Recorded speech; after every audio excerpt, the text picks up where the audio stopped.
کہ اہل عرب روزے کی عبادت سے واقف نہیں تھے۔ ان کے ہاں ملت ابراہیمی کی کچھ چیزیں تو چلی آ رہی تھی، اگرچہ بگاڑ ہو گیا تھا۔ نماز تھی، اس میں وہ سیٹیاں بجاتے تھے، تالیاں بجاتے تھے، نماز تو تھی، اس کا ذکر جو ہے قرآن مجید میں موجود ہے۔ حج موجود تھا، حج میں کچھ چیزیں انہوں نے بدل دی تھی، تلبیہ میں مشرکانہ عقیدہ شامل کر دیا تھا، اور یہ ہے کہ قریش یہ کہتے تھے کہ ہم عرفات نہیں جائیں گے، عرفات کا میدان جو ہے وہ حدود حرم سے باہر ہے، ہم حرم کے متولی ہیں، ہم حرم سے باہر نہیں جائیں گے۔ یہ عرفات تو دوسرے لوگ جو ہے باہر سے جو آتے ہیں ان کا کام ہے کہ وہ عرفات جائیں، یہ بھی انہوں نے غلط کام کر لیا تھا۔ اور جیسا کہ میں بعد میں بھی عرض کروں گا کہ جب سارے مناسک حج ادا ہو جائیں تو اس کے بعد 3 دن کا قیام اور ہے منی میں، وہ 3 دن کا بھی ہو سکتا ہے، 2 دن کا بھی ہو سکتا ہے۔ یہ اللہ کے ذکر کے لیے یہ دن تھے، تو انہوں نے اس میں اپنے آباء و اجداد کا ذکر جو ہے وہ کرنا شروع کر دیا۔ ہمارے بڑے ایسے تھے، ایسے بہادر تھے، ایسے سخی تھے، ان کا ذکر مبالغے کے ساتھ۔ تو بہرحال حج کے اندر انہوں نے خرابیاں تو ڈال دی تھی، حج موجود تھا، حج ہوتا تھا، طواف ہوتا تھا بیت اللہ کا۔ اسی طرح زکوٰۃ کے نام سے کوئی عبادت نہ صحیح، لیکن صدقات خیرات یہ تو ان کے ہاں تھا، لیکن صوم کی عبادت سے وہ واقف نہیں تھے۔ یہ لفظ جو عربی زبان میں آتا ہے یہ گھوڑوں کے لیے آتا تھا، گھوڑوں کو روزہ رکھواتے تھے۔ کیوں؟ آپ کو معلوم ہے ان کا پیشہ ہی تھا غارت گری، لوٹ مار، اور لوٹ مار میں خاص طور پر رات کے پچھلے حصے میں جا کے کہیں چھاپا مارنا، لوٹ مار کرنا، غارت گری کرنا، خوریزی کرنا، پھر وہاں سے بھاگنا۔ یہ جو گوریلا وار کا طریقہ ہوتا ہے، پھر وہاں پر مقابلے کرنے کے لیے رکنا نہیں ہے، پھر بلکہ وہاں سے بھاگ جانا ہے۔ اس کے لیے انہیں تیز رفتار سواری کی ضرورت تھی۔ ان کی جو عام سواری ہے اونٹ، وہ ویسے تو بہت سے اعتبارات سے ان کے لیے بہت موزوں سواری ہے، وہ پیاس بھی برداشت کر سکتا ہے، ایک ہفتے تک اگر پینے کو پانی نہ ملے تو اسے پرواہ نہیں ہے، بھوک برداشت کر سکتا ہے۔ ریت میں چلنے کے لیے اس کو پاؤں اللہ نے ایسے بنائے ہیں، چوڑے چوڑے پاؤں۔ پھر یہ کہ وہ دھوپ کی سختی، لو کی گرمی برداشت کر سکتا ہے، لیکن اس میں رفتار تیز نہیں ہے۔ تیز رفتاری کے لیے گھوڑا چاہیے، اور گھوڑا نازک مزاج جانور ہے، وہ بھوک اور پیاس برداشت نہیں کر سکتا، گرمی اور لو کی حدت اور شدت برداشت نہیں کر سکتا۔ اسے عادی بنانے کے لیے روزہ رکھواتے تھے، بھوکا رکھا، کھانا پینا اس کا بند کر دیا، چارہ ڈالنا بند کر دیا، پانی پلانا بند کر دیا۔ پھر جب لو چلتی تھی تو اس کا رخ منہ جو ہے لو کی طرف کر کے، اور پھر وہ بدو کھڑا ہو جاتا تھا، اپنا منہ اور اپنا سر تو ڈھانپ لیتا تھا اپنے غترے کے اندر، لیکن وہ گھوڑے کا منہ رکھتا تھا سیدھا لو کی طرف، تاکہ اس کو لو برداشت کرنے کا مادہ اس کو پیدا ہو جائے۔ اس کو کہتے تھے روزہ، یہ جو ہے ہمارا گھوڑا جو ہے روزے سے۔ تو ہمیں قرآن مجید میں جو مکی قرآن ہے، مکی صورتیں، یہ 2/3 تقریباً بنتی ہیں پورے قرآن کا، اس میں کہیں صوم کا ذکر نہیں ہے۔ ایک جگہ برسبیل تذکرہ حضرت مریم علیہ السلام کے ذکر میں ہے کہ جب ولادت ہو گئی ہے اور حضرت مسیح کو اب لے کر انہیں آبادی میں جانا تھا، وہ تو ایک بالکل ویران جگہ میں جا کر انہوں نے وہ سارا جو شدت ہے وضع حمل کی وہ برداشت کی، اس لیے کہ شادی تو ان کی ہوئی نہیں تھی، تو اب یہ بچہ کہاں سے آ گیا؟ تو اب وہ بہت پریشان تھی کہ میں کیا کروں گی، کیا کہوں گی، اس بچے کو لے جاؤں گی۔ تو قرآن مجید میں سورہ مریم میں ہے کہ یا تو فرشتے نے پکار کر کہا یا اسی بچے نے پکار کر کہا، گھبرائیں نہیں۔ اگر کسی انسان کو آپ دیکھیں تو کہہ دیں کہ میں نے تو رحمان کے لیے، اللہ کے لیے ایک روزے کی نظر مانی ہوئی ہے، میں کسی سے بات نہیں کروں۔ بس یہ صوم کا ایک ذکر جو ہے مکی آیات میں ایک جگہ پر ہے، وہ بھی برسبیل تذکرہ ہے، کوئی حکم کے طور پر نہیں۔ اس حوالے سے اگر غور کیا جائے، حضور صلی اللہ علیہ وسلم جب مدینہ تشریف لائے ہجرت کر کے، تو آپ نے دیکھا کہ یہودی محرم کی 10ویں تاریخ عاشورہ اس کا روزہ رکھتے تھے۔ آپ نے پوچھا کیوں رکھتے ہو روزہ؟ انہوں نے جواب دیا کہ اس دن اللہ نے ہمیں فرعون سے نجات دی تھی، سمندر کو پھاڑ کر ہمیں پار کرا دیا تھا، اور فرعون کو اس کے لشکر سمیت غرق کر دیا تھا، تو ہم شکرانے کے طور پر روزہ رکھتے ہیں۔ تو حضور نے فرمایا کہ موسیٰ کے تو ہم زیادہ حقدار ہیں تم سے، لہذا مسلمانوں کو حکم دیا کہ تم روزہ رکھا کرو عاشورے کا۔ بعد میں فرمایا یہ یہودی ایک رکھتے ہیں تم 2 رکھو۔ تاکہ ایک امتیاز بھی قائم رہے، علیحدگی بھی قائم رہے۔ لہذا نویں محرم کی اور 10ویں کے روزے رکھنے مسلمان نے شروع کر دیے۔ کچھ دنوں کے بعد اب 3 روزے ہر مہینے میں لازم کر دیے گئے۔ میں لفظ فرض استعمال نہیں کر رہا ہوں، ابھی میں بتاؤں گا اس کو۔ 3 روزے لازم کر دیے گئے کہ ایام 20 کے 13ویں 14ویں اور 15ویں تاریخیں جو ہے ہر مہینے کی، اس میں روزے رکھے۔ حکمت کیا تھی؟ ایک دم ایک مہینے کا روزہ فرض ہو جائے، اور وہ مہینہ فرض کیجئے مئی کا ہے، جون کا ہے، تو قیامت ٹوٹ پڑے گی لوگوں پر۔ انہیں عادی بناؤ رفتہ رفتہ۔ اگر گرمی کا مہینہ بھی ہے تو 3 دن جھیل لیں، برداشت کریں، پھر اگر اچھے موسم کے آ گئے تو ٹھیک ہے، وہ بھی آ جائیں گے بیچ میں۔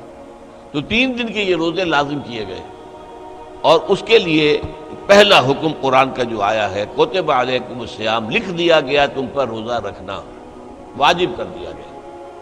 وجوب اصل میں 2 طرح کا ہوتا ہے، ابھی میں عرض کروں گا آپ سے۔ وجوب علی العین، وجوب علی الخیار۔ یہ جو روزہ واجب کیا گیا، کتب علیکم الصیام کما کتب علی الذین من قبلکم، جیسے کہ روزہ رکھنا لکھ دیا گیا تھا، فرض کیا گیا تھا ان لوگوں پر کہ جو تم سے پہلے ہو گزرے، تمام امتوں پر روزہ جو ہے وہ لازم رہا ہے، لعلکم تتقون، تاکہ تمہارے اندر تقویٰ پیدا ہو جائے۔ جو اس میں حکمت صوم کا جو ذکر ہے وہ میں بعد میں بیان کروں گا، ابھی میں صرف اس پہلو سے گفتگو کر رہا ہوں کہ میری رائے میں، اور مولانا انور شاہ کشمیری رحمۃ اللہ علیہ کی رائے میں، اور امام راضی کی رائے کے روح سے بہت سے جو سلف کے اندر تابعین ہیں ان کی رائے میں، یہ حکم روزے کا رمضان کا نہیں ہے بلکہ ایام 20 کا ہے، اس لیے کہ آگے فرمایا ایام معدودات، گنتی کے چند دن ہیں۔ اب رمضان کو آپ ایام معدودات نہیں کہہ سکتے، گنتی کے چند دن تو نہیں، 29 دن پورے کرنا، 30 دن پورے کرنا، بہرحال مشقت طلب بات ہے، آسان کام تو نہیں ہے۔ وہ میں گرمی کے موسم بھی آئے گا، اب رفتہ رفتہ ہم جا رہے ہیں گرمی کی طرف۔ ایام و معدودات، اب یہ ایک طریقہ ہے تشویق کا، ترغیب، دیکھو بھائی فکر نہ کرو، ہمت کرو، گنتی کے چند دن ہے نا۔ اس میں بھی رعایت کی رکھی، فمن کان منکم مریضا او علی سفر فعدۃ من ایام اخر، جو کوئی تم میں سے سفر پر ہو یا مریض ہو تو وہ تعداد پوری دنوں میں کر لے، دوسرے دنوں میں کر لے، یعنی قضا دے۔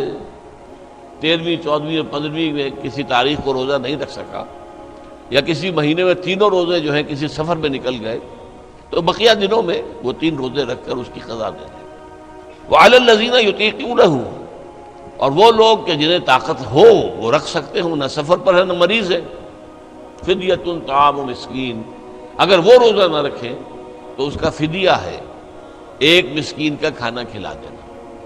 ایک رعایت اور رکھ دی، 2 رعایتیں ہو گئی، بیمار ہو، سفر پر ہو تو قضا کر لو دوسرے دنوں میں، اور اگر کسی وجہ سے طبیعت بالکل نہیں مان رہی، طبیعت آمادہ ہی نہیں ہے، روزہ رکھنے پر طبیعت جو ہے کسی طور سے آمادہ نہیں ہو رہی، تو اس کا ایک فدیہ ہے، اس کا ایک کفارہ ہے، 1 مسکین کو کھانا کھلا دو۔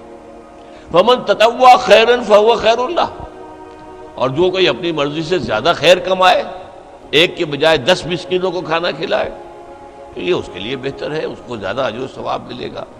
وَأَن تَصُومُوا خَيْرٌ لَكُمْ، اور اگر تم روزہ رکھو تو اسی میں تمہارے لیے بہتری ہے، ان کنتم تعلمون، اگر تم سمجھتے ہو۔ اب یہ الفاظ جو ہے خود بول رہے ہیں، ترغیب ہے، ان تصوموا خیر لکم، اگر تم روزہ رکھو تو یہ بہتر ہے، فائدہ نہ اٹھاؤ جو تمہیں دوسری رعایت دی جا رہی ہے کہ روزہ نہ رکھو تو اس کا فدیہ جو ہے 1 مسکین کا کھانا کھلا دینا، اس سے فائدہ نہ اٹھاؤ، اسی میں بہتری ہے۔ پھر ایام و معدودات میں نے آپ سے عرض کیا، گنتی کے چند دن۔ اب اصول قرآن مجید کا یہ ہے، القرآن یفسر بعضہ بعضا، قرآن کا ایک حصہ دوسرے حصے کی تفسیر بیان کرتا ہے۔ یہ ایام معدود کا کے الفاظ آئے ہیں 2 ہی رکوعوں کے بعد حج کے ضمن میں۔ حج کے ضمن میں جیسا کہ میں نے ابتدا میں بھی عرض کیا تھا، جب تمام مناسک حج ادا ہو گئے، وقوف عرفہ بھی ہو گیا، مزدلفہ بھی ہو گیا، پھر قربانی بھی ہو گئی، حلق بھی ہو گئی، رمی ہو گئی، یہ سارے جو ہے تمام جو مناسک ہیں وہ پورے ہو گئے۔ اب 2 دن یا 3 دن قیام کرو منا میں اللہ کے ذکر کے لیے، چنانچہ ان رکوع میں فرمایا گیا فَإِذَا قَضَيْتُم مَّنَاسِكَكُمْ فَاذْكُرُوا اللَّهَ كَذِكْرِكُمْ آبَاءَكُمْ أَوْ أَشَدَّ ذِكْرًا، جب تمام مناسک کے حج ادا ہو جائیں، پورے ہو جائیں، تو پھر اب اللہ کا ذکر کرو اتنا شدت کے ساتھ، بلکہ زیادہ شدت کے ساتھ جس کے ساتھ تم اپنے آباء و اجداد کا ذکر کرتے تھے۔ یہ خرابی انہوں نے کر لی تھی، بجائے اللہ کی یاد کے، اللہ کے ذکر کے، اللہ کی عظمت کے بیان کے، اللہ کے انعامات اور احسانات کے تذکرے کی بجائے وہ اپنے بڑے لوگوں کے جو ہیں اوصاف اور ان کا کردار اور ان کے کارنامے اور ان کی سخاوت، ان کی شجاعت، ان کی بہادری، یہ اس کا تذکرہ کرتے۔ تو فرمایا نہیں، فاذکروا اللہ کا ذکرکم آباءکم او اشد ذکرا، تو اللہ کا ذکر کیا کرو جیسے کہ اپنے آباء و اجداد کا ذکر کرتے رہے ہو، بلکہ اس سے بھی زیادہ۔ آگے چل کر فرمایا وَاذْكُرُوا اللَّهَ فِي أَيَّامٍ مَّعْدُودَاتٍ، وہی الفاظ آ گئے، ذکر کرو اللہ کا گنتی کے چند دنوں میں۔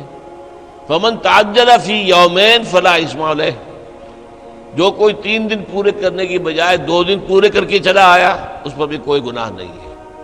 وَمَن تَأَخَّرَ فَلَا إِثْمَ عَلَيْهِ، اور جس نے مؤخر کیا اور پورے 3 دن وہاں پر لگائے، اس میں بھی کوئی گناہ نہیں ہے۔ اب یہاں 2 یا 3 دن کے لیے آ رہا ہے ایام معدودات، اسی طریقے سے وہ جو فرمایا ایام معدودات، فمن کان منکم مریضا او علی سفر فعدۃ من ایام اخر، یہ ہے در حقیقت اس روزے کا پہلا حکم، ایام 20 کے 3 روزے۔